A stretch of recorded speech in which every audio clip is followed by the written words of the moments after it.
దీంతో సంచలన వ్యాఖ్యలు చేశాడు డొనాల్డ్ ట్రంప్. ఇరాన్ నన్ను చంపాలని చూస్తుందంటున్నాడు ట్రంప్. ఒకవేళ ఇరాన్ నన్ను చంపేస్తే ఏం చెయ్యాలో ఇప్పటికే డైరెక్షన్స్ ఇచ్చాడు చెప్పుకొచ్చాడు. ఒకవేళ అదే జరిగితే ఇరాన్ భారీ మూల్యం చెల్లించుకోక తప్పదంటూ ఉన్నాడు ట్రంప్. నన్ను చంపాక ఏం చెయ్యాలి అనే దాని మీద ఇప్పటికే క్లారిటీ ఇచ్చాను, ఆర్డర్స్ని పాస్ చేస్తాను అంటూ ఉన్నాడు ట్రంప్. ఇంతకు ముందనడు లేనంత భారీ స్థాయిలో ఇరాన్పై బాంబుల వర్షం కురిపించాలని చెప్పాడు ట్రంప్. ఇరాన్కు నన్ను చంపేంత సీన్ లేదని అనుకుంటూ ఉన్నాను అంటూ కూడా చెప్పుకొచ్చారు. ఇరాన్తో చర్చలు కొనసాగుతున్నాయంటున్నాడు ట్రంప్. ఇరాన్ చేసిన విజ్ఞప్తికి తాము అంగీకరించామంటున్నాడు ట్రంప్. కాల్పుల విరమణ ఒప్పందం మాత్రం ముగిసింది అంటూ ట్రంప్ చెప్పడం ప్రస్తుతం ఈ అంశానికి సంబంధించి ఆ డెప్త్ని అర్థం చేస్తూ ఉంది. ఇరాన్ చేసిన విజ్ఞప్తికి మేము అంగీకరించామంటున్నాడు ట్రంప్. కాల్పుల విరమణ ఒప్పందం మాత్రం ముగిసింది అంటూ చెప్పుకొచ్చాడు. అంటే కాల్పుల విరమణ ఒప్పందం మాత్రం ముగిసిందంటూ చెప్పడం ఇంట్రెస్టింగ్ అంశం. అసలు ఇంతకీ ట్రంప్ ఏమన్నాడు చూద్దాం. You know what a race car driver is? 1/10 of 1%. A bull rider, that looks pretty dangerous to me. It's 1/10 of 1%. No, it's 5.2% is you don't make it. You should have told me. You're an excellent reporter. You should have told me that years ago. Maybe I wouldn't have run. It's a very dangerous profession. No, I'm number one on the kill list for Iran. They're lovely people. I'm number one. So I don't know. I can't tell you that, but I don't really care because I'm doing my job and I'm doing it, I hope, better than anybody's ever done it, because we have a country that's hot and really, really successful. But I mention it only because it's on the list. I mean, it came out. There was another list came out yesterday, and I'm number one on. I like being number one on TikTok better, but I'm number one on the list for killing. You know what a race car driver is? 1/10 of 1%. A bull rider, that looks pretty dangerous to me. It's 1/10 of 1%. No, it's 5.2% is you don't make it. Right, అది Trump అంటోంది. వాళ్ళ top లిస్ట్లో నేనున్నాను, వాళ్ళ top లిస్ట్లో, వాళ్ళ hit లిస్ట్లో number 1 ఉన్నాను అంటున్నాడు ట్రంప్. ఇరాన్ నిజంగా ట్రంప్ని వేసేయగలదా? ట్రంప్ని చంపగల సత్తా ఇరాన్కు ఉందా అంటే as of now biggest question mark. Trump కూడా అదే అంటూ ఉన్నాడు. నాకైతే అంత నమ్మకం లేదు. ఒకవేళ అదే జరిగితే కనుక ఇరాన్ని బుగ్గిపాలు చేసేయండి అని అర్థం వచ్చేలా వ్యాఖ్యలు చేస్తూ ఉన్నాడు. ఇప్పుడు ఈ సినారియోలో ఎందుకు ఈ క్వశ్చన్ రైజ్ అవుతుంది అంటే కనుక ఇరాన్ మీద దాడులు జరిగాయి. అయితే ఇరాన్ మీద దాడి చేస్తుంది ఎవరు? ఇంతవరకు ఎవ్వరూ క్లారిటీ ఇవ్వలేదు. ఆ ఫస్ట్ అటాక్, ఆ మొట్టమొదటి అటాక్ మాత్రమే ఇంతటికి దారి తీస్తుంది. ఇప్పుడు అమెరికా ఇరాన్ మీద దాడి చేస్తుందని చెప్పి ఇరాన్ చెప్పుకురావడం, కానీ అమెరికా ఉంటుంది నేను దాడి చేయలేదంటూ ఉంది. మరి దాడి చేస్తుంది ఎవరు? అయితే ఆ దాడి తర్వాత అమెరికా స్థావరాలు, అమెరికా మిలిటరీ బేసెస్ ఉన్నాయి కదా పశ్చిమాసియాలో, గల్ఫ్లో ఉన్నాయి కదా, వాటిని టార్గెట్ చేసుకుంది. ఇక ఆ తర్వాత మళ్ళీ అమెరికా ఇరాన్ని టార్గెట్ చేస్తుంది. దాంట్లో బుషర్ న్యూక్లియర్ ప్లాంట్ ఉంది, చబహార్ పోర్ట్ ఉంది, ఇలా ఒకదాని తర్వాత ఒకటి టార్గెట్ చేస్తూనే ఉంది. మరి ఇంతటి దారుణాలకి ఇవన్నీ జరగడానికి కారణం ఆ ఫస్ట్ అటాక్. ఇప్పటి వరకు ఆ ఫస్ట్ అటాక్ ఎవరు చేశారనేది మాత్రం క్లారిటీ ఇవ్వలేదు. సో ఇక్కడ ఎప్పుడైతే దాడులు జరిగాయో ఇక్కడ ఏమంటూ ఉంది, ఇరాన్ ఏమంటుంది, ఆ దాడులు అమెరికానే చేశారని చెప్పి ఇరాన్ అంటూ ఉంది. బట్ ట్రంప్ ఏం కోట్ చేస్తున్నాడు, హార్మోజ్ స్ట్రైట్ నుంచి ఒక 3 షిప్స్ వెళ్తూ ఉంటే పర్మిషన్ లేదని చెప్పి ఇరాన్ పేల్చేస్తుందని చెప్పి ఎక్కడికెక్కడ పొంతన ఉండట్లేదు. దాడులు మాత్రం కంటిన్యూ అవుతున్నాయి. కాల్పుల విరమణ ఒప్పందం మాత్రం ముగిసింది అంటూ ఉన్నారు, కొనసాగుతుందంటూ ఉన్నారు. కాల్పుల విరమణ ఒప్పందం మాత్రం ట్రంప్ వెర్షన్లో చూస్తే ముగిసింది. సో ఒక్కసారి రీక్యాప్కి వెళ్ళే ప్రయత్నం చేసినప్పుడు ఫస్ట్ అమెరికా అటాక్ చేస్తుంది అని చెప్పి ఇరాన్ చెప్తూ ఉంది. ఇరాన్ ఏమంటూ ఉంది, లేదు అమెరికాని ఫస్ట్ అటాక్ చేస్తుంది ఇరాన్ చెప్తూ ఉంటే అమెరికా ఏమంటుంది, ఇరాన్ అటాక్ చేస్తుంది అంటూ ఉంది. ట్రంప్ ఏమంటూ ఉన్నాడు, హార్మోజ్ స్ట్రైట్లో వెషల్స్ లేకపోతే ఆ షిప్స్ వెళ్తూ ఉంటే వాటిని ఇరాన్ అటాక్ చేస్తుందని చెప్పి. అంటే ఎక్కడ పొంతను కుదరటం లేదు, ఎవరు దాడి చేస్తారో చెప్పడం లేదు. ఆ ఫస్ట్ అటాక్ గురించి మాట్లాడుకుంటే కానీ ఆ తర్వాత ఏమైంది, ఇరాన్ ఇది గల్ఫ్ కంట్రీస్లో ఉన్న అమెరికా బేసెస్ని టార్గెట్ చేసింది. ఆ తర్వాత అమెరికా స్వయంగా రంగంలోకి దిగి అక్కడి నుంచి ఈ మిలిటరీ బేసెస్ నుంచి చబహార్ పోర్ట్ని టార్గెట్ చేసింది, బుషర్ న్యూక్లియర్ ప్లాంట్ని టార్గెట్ చేసింది, వాటితో పాటు కొన్ని కీలకమైన స్థావరాలని టార్గెట్ చేసుకుంది. ఈ కాంటెక్స్లోనే ట్రంప్ ఒక స్టేట్మెంట్ ఇచ్చాడు. ఏమని, ఒకవేళ మేము ఇక్కడికి టార్గెట్ చేయాలి అనుకుని ఉండుంటే ఇటు అయతుల్లా అలీ ఖొమైనీ అంత్యక్రియలు జరుగుతున్నాయి కదా, అంత్యక్రియలకి కీలకమైన నేతలు అందరూ వచ్చున్నారు. మహమ్మద్ బగీరీ ఉన్నారు, దాంతోపాటు వాళ్ళ ఫారెన్ మినిస్టర్ అబ్బాస్ అరాగ్చి ఉన్నారు. అయితే అక్కడ ముజ్తబా ఖమేనీ ఎక్కడ కనిపించలేదు. ముజ్తబా ఖమేనీ మినహా I'm sorry Ayatollah Ali Khamenei కొడుకులు అంతా కూడా వచ్చారు. సో వీళ్ళంతా ఇంతమంది ఉన్న చోట మేము ఎక్కడ టార్గెట్ చేయలేదు, మేము వాళ్ళని అంత్యక్రియలు ప్రశాంతంగా చేసుకోనని చెప్పి విడిచిపెట్టేస్తామని చెప్పి ట్రంప్ చెప్పుకొచ్చాడు. కానీ అంత పెద్ద ఎత్తున జన సమూహం రావడం ప్రపంచానికి కూడా షాక్ గురి చేస్తుంది. ఎందుకంటే కారణం ఉంది, ఆయతుల్ అలీ ఖమేనీ చేస్తున్న పనులు వ్యతిరేకత ఆ స్థాయిలోకి వెళ్ళిపోయింది.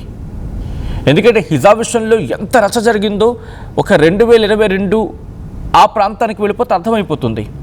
ఎందుకంటే అప్పుడప్పుడే ఉద్రిక్తతలు కావచ్చు, లేకపోతే వ్యతిరేకత పెళ్ళుబుకుతూ ఉంది ఇరాన్లో ఆయతుల్ అలీ ఖమేనీకి వ్యతిరేకంగా. ఆ తర్వాత మెల్లిగా మారిపోయిన పరిస్థితులు ఇవన్నీ ఇక ఒక గొడ్డల పెట్టిగా మారిపోతుంది అనుకున్న సందర్భంలో ఆయతుల్ అలీ ఖమేనీ మరణం తర్వాత అంత పెద్ద ఎత్తున ప్రజలు అక్కడికి చేరుకోవడం, అంత పెద్ద ఎత్తున ప్రజలు అంత్యక్రియలకు హాజరు కావడం ఇన్ఫాక్ట్ అమెరికాకు షాక్ గురి చేస్తుంది.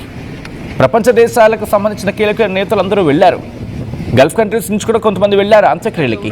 కానీ అమెరికా వెళ్ళలేదు, యూరోపియన్ యూనియన్ నుంచి ఒక్క దేశం కూడా వెళ్ళిన సందర్భాలు లేవు అప్ టు మై నాలెడ్జ్. అంటే అర్థం చేసుకోవచ్చు అక్కడ ఎటువంటి పరిస్థితులు ఉన్నాయనేది. సో ఇటువంటి సందర్భంలో ఐఆర్జీసీ ఊరుకుంటుందా? ఎందుకంటే ఇప్పుడు కంప్లీట్ పవర్ అంతా ఐఆర్జీసీ మీద కనిపిస్తూ ఉంది, నిర్మోహమాటంగా నిస్సంకోచంగా. అక్కడ ఆ నెగోషియేషన్స్ ఎవరు చేస్తూ ఉన్నారు? అబ్బాస్ అరాక్చి అండ్ బగీర్ వీళ్ళిద్దరే కదా. అండ్ ఇప్పుడు ఆ నెగోషియేషన్స్ కూడా పెద్ద స్థాయిలో కనిపించట్లేదు. అంటే ఐఆర్జీసీ ఒకలా వ్యవహరిస్తూ ఉంటే నెగోషియేషన్స్ ఒకలా ఉంటున్నాయా? ఇది ప్రెసెంట్ చర్చ జరుగుతుంది. బట్ ఏమైనప్పటికీ ఖమేనీ నన్ను చంపేస్తాడు అని ట్రంప్ చెప్పడం ప్రస్తుతం గాఢతను వ్యక్తం చేస్తూ ఉంది. అయితే ఇక నిన్నటి నుంచి ఒక కథనం కూడా సోషల్ మీడియాలో బాగా వైరల్ అవుతూ ఉంది. ఏమని? ఇజ్రాయెల్ ఇప్పటికే అమెరికాకు హింట్ ఇచ్చింది. ఇజ్రాయెల్ ఇచ్చిన ఇన్ఫర్మేషన్, ఇజ్రాయెల్ ఇచ్చిన ఇన్పుట్తోనే అమెరికా ఈ స్టేట్మెంట్ చేస్తోందని చెప్పి ఇజ్రాయెల్ ఇటు అమెరికాను పురుగొల్పుతోంది. ఈ అటాక్స్ కంటిన్యూ కావాలని ఇజ్రాయెల్ తన ఇంటెలిజెన్స్ పేరుతో అమెరికాకి ఇన్పుట్ ఇచ్చి అమెరికాను పురుగొల్పే ప్రయత్నం చేస్తోంది. అటాక్స్ని తీవ్రతరం చేసేందుకు ఇజ్రాయెల్ చేస్తున్న పన్నాకి విధని చెప్పి ఇంకొక చర్చ జరుగుతూ ఉంది. బట్ ఏదేమైనా ఆ దాడి చేసింది ఎవరు ఇప్పటి వరకు క్లారిటీ లేదు. ఇప్పటికీ క్లారిటీ లేదు. ఇంకా చెప్పాలంటే ఆ దాడి విషయం బయటపడితే కనుక ఒక కొలిక్కొచ్చే అవకాశం ఉంటుంది. ఆ తర్వాత మళ్ళీ నెగోషియేషన్స్కి వెళ్తాయా? ట్రంప్ వర్షన్లో చూస్తే నెగోషియేషన్స్కి వెళ్ళే సిచ్యువేషన్ ఎక్కడ కనిపిస్తలేదు. ట్రంప్ భాషలో చెప్పాలంటే తనకు మించి వెళ్ళిపోయింది నెగోషియేషన్ అనే అంశం అనేది. అంటే ఇక నెగోషియేషన్స్కి నేను సిద్ధంగా లేను, వాళ్ళతో మాట్లాడే ప్రసక్తి లేదు, ఇక దాడులు కంటిన్యూ అవుతాయని అర్థం వచ్చేలా ట్రంప్ చెప్పుకొస్తూ వస్తున్నాడు. అండ్ దానికి సంబంధించి మీరు చూడొచ్చు పరిస్థితుల్ని. సో ఇక్కడ పశ్చిమాసియాలో ఉద్రిక్తతలు భారీగా పెరిగిపోతున్న వేళ, మళ్ళీ భారీ స్థాయిలో పెరిగిపోతున్న వేళ ట్రంప్ చేసిన వ్యాఖ్యలు ఇవి. ట్రంప్ని చంపడంలో ఆ దేశం కనుక సక్సెస్ అయితే నెక్స్ట్ ఏం చేయాలనేది ఇప్పటికే డైరెక్షన్స్ ఇచ్చాడు. ఏదైనా జరిగిందనుకోండి, ఇంతకు ముందన్నడు లేని విధంగా భారీ స్థాయిలో ఇరాన్పై బాంబులు వేసేయండి అని చెప్పి డైరెక్షన్స్ ఇచ్చాడు. ఒక్కసారి ఆ విజువల్స్ చూద్దాం, ఆ ఆడియో విందాం.